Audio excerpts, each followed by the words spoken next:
Hey, this is Sky. Welcome to my YouTube channel. It's Friday night. I'm just chilling, playing on the laptop, looking at cars. I'm gonna buy a car pretty soon. I guess it was a pretty decent bike week after all, so I'm looking at Dodge Challengers. There's a ton of them around. But let's just talk about lions. You guys like lions? Let's talk about lions. I'll tell you a story about lions. I went to Africa many years ago on safari. I've been to Africa a couple times. I've traveled a lot. If I were to bust out my passport, you know, I could flip through. I got a lot of stamps on there from different countries. But I went on safari in Tanzania. That's where you want to go if you're looking for a place to go on safari. South Africa may be interesting too. I've heard South Africa is beautiful. I've never been there.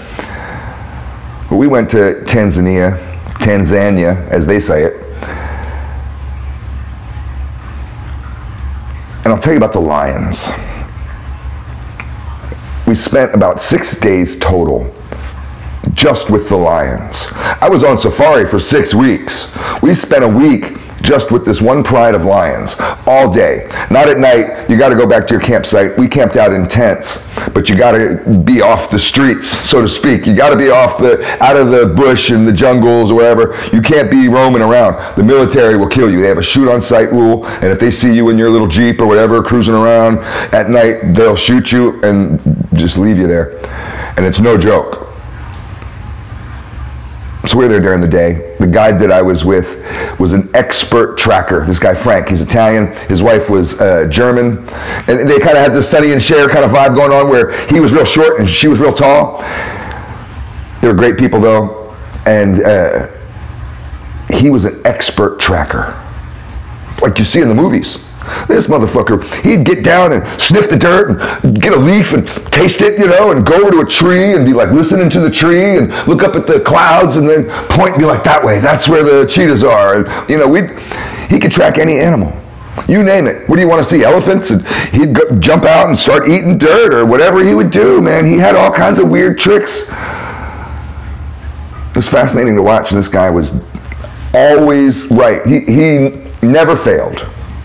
So we'd wake up every day and we'd find this same group of lions. We'd find them every time. Sometimes it took a little bit, but we'd find them every time. Thanks to Frank. And we'd hang out with them all day. 8 hours. Just park the Range Rover and just sit and watch them all day. Have lunch there, just all day. We wanted to see them hunt. We got to watch them hunt a couple times. I was fascinated with watching the lions kill. They have an interesting family structure, which I won't get into too much. I could spend a long time talking about the intricacies of the family structure, just of a group of lions. It's a whole society, and they're very smart, and they interact with each other and communicate with each other. And when you're there watching it for so long, you can see it's just like any other family, like your family. The cats are really smart. But the male lions rule. The male lions rule. And that is no joke. That's not just Disney that made that shit up. The male lions rule and they know it. They talk about privilege. You guys like white privilege. These lions have serious privilege and they know it. They walk around, I will kill anybody and nobody's gonna do shit. I'll eat any creature and will nobody stop me. I dare you to stop me. They walk around just confidence, pure confidence. They own everything. This is all mine. This is my shit now. This is where I'm at. And they'll just piss. They piss like a Jesus Christ, like a fire extinguisher. It just blasts out.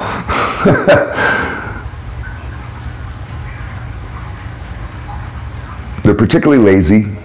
The male lions will just chill under a tree for hours, and the female lions will spend hours trying to hunt.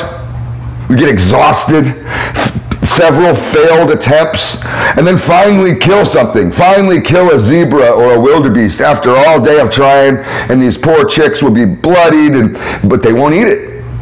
And you'll be sitting there wondering, well, why don't they just start eating? It's not a feeding frenzy. They're not piranhas.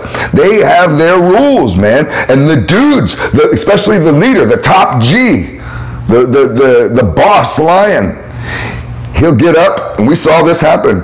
He'll get up, the chicks will back away from the meat, from the kill, and he'll walk around it and give people a growl and be like, yeah, you know, I'm the boss, this is my shit. And they let him eat first. And everybody will sit there patiently. Nobody's going to test him. If anybody even moves, you want to scratch something, he'll turn around and be like, I told you not to move. I'm eating. This motherfucker rules. And he sits there and eats that shit, and however much he wants, gets completely full, and then goes back and sits under the tree and goes to sleep. And then everybody else can move in, the women, the kids, the other lesser dominant, the beta lions, whatever. It's hard to call them betas because they're lions, they're killers, but they're not the top G. They all get a chance to go and eat, and then they'll eat, you know, what they can. But it's interesting to see how much these male lions take ownership of their environment. And they go through struggle. Life is hard. But everywhere they go, it's their turf. They follow their rules. They're not given for nothing. They'll fight to the death to be who they are, to be all lion all the time. I got particularly fascinated with these two younger, they weren't quite juveniles because they had their manes all grown in, but they weren't completely adults. And they weren't as badass as the top G lion. He'd keep them in check. But these two brothers, they were two male brother lions. They were female brothers, right? Well, I guess in this day and age, you probably could do that. I wonder if they have lions that have transitioned. But these two dominant lions decided to go off on their own. And I guess that's a thing. And they get up one day and they just kind of go off. They just take off. We're going to go do our thing now. You guys are boring. And Frank was telling me that it's typical that when they get that age that these lions will go and start their own pride, or maybe take over some other pride, go kill the weak leader, the aging leader of another pride. So these two brothers, they go off into the bush and we follow them. And no time at all, within like an hour, they find a small group of Cape buffalo. And Cape buffalo are big. Cape buffalo is like the size of a Toyota RAV4. The lion, it's like 400 pounds, something like that. That's still heavy. But, and these were big lions. So say they were 500, 600 pounds. That's a lot smaller than a Cape buffalo. They hid behind this little hill, this little mound. It wasn't a big hill, it was just a little hill. And curiously checked out this little group of buffalo. And within no time, I mean, I didn't even catch the actual leap. We rushed with our Jeep around to the other side of the hill.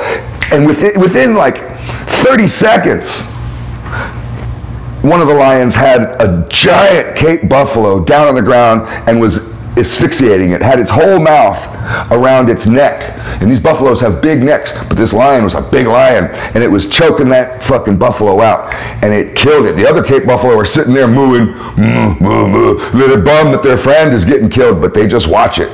They just watch their homie just get killed, straight up killed right in front of them.